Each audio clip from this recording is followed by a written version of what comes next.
A plane meets the coordinate axis A B C. दिया हुआ है कि एक्स एक्सिस, वाई एक्सिस और जेड एक्सिस से प्लेन कहाँ पर मीट कर रहा है।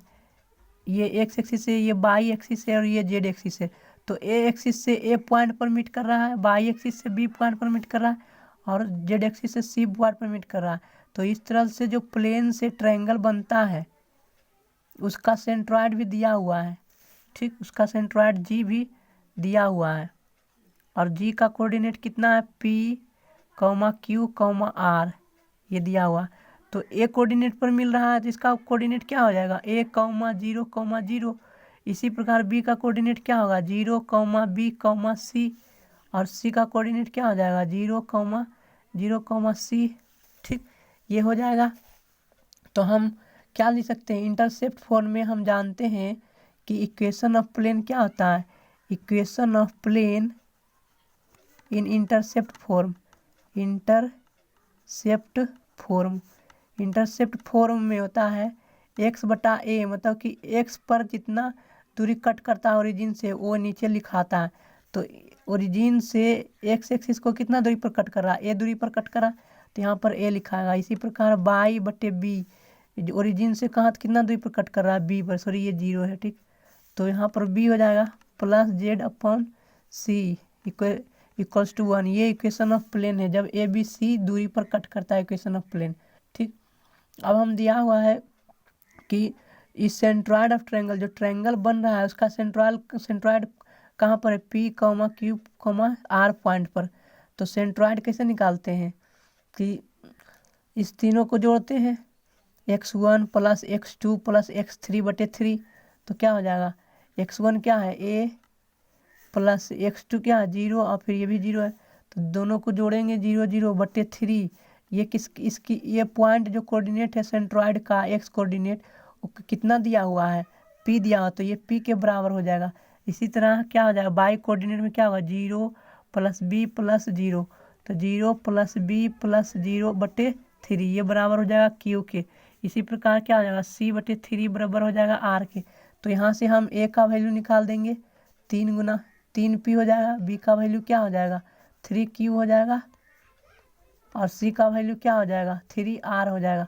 तो इस ए बी सी का वैल्यू इक्वेशन नंबर 1 में पुट करेंगे तो क्या हो जाएगा, मेरा इक्वेशन ऑफ प्लेन x बटे 3p प्लस वाई बटे 3q प्लस जेड बटे 3r बराबर 1। तो इसे हम लिख सकते हैं, क्या हो जाएगा, x बटे p प्लस वाई बटे q प्लस जेड बटे r इक्वल्स टू 3, जो हमें प्रूफ करना है। ये मेरा आंसर हो गया। एक दूसरा क्वेश्चन हम लिखते हैं कि find equation of plane parallel, ठीक, parallel to a given plane, वो प्लेन एक दिया हुआ क्या, x plus 2y plus 3z minus 6 equals to 0 and passing through a given point, क्या 1,1,1 पर। ठीक, यहाँ पर मान लेते हैं कि प्लस 6 है। ठीक, ये इक्वेशन है और इस पॉइंट से एक पास कर रहा है, जो हम जिस प्लेन का इक्वेशन निकालना है वो प्लेन इस पॉइंट से पास कर रहा है।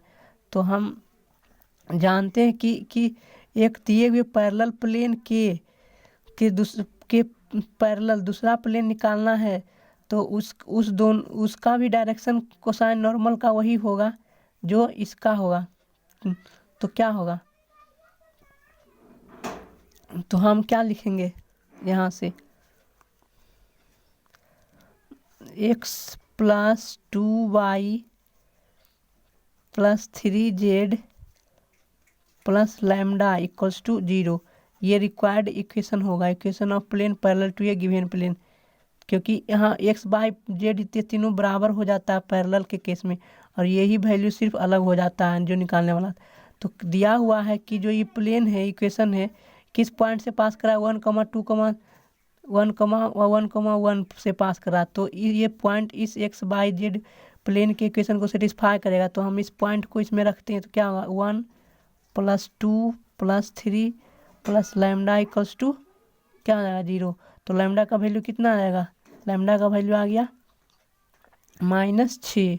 लैम्डा का वैल्यू कितना आ गया -6। तो हम इस लैम्डा का वैल्यू यहाँ पर डाल देते हैं तो क्या होगा, x + 2y + 3z -6 = 0।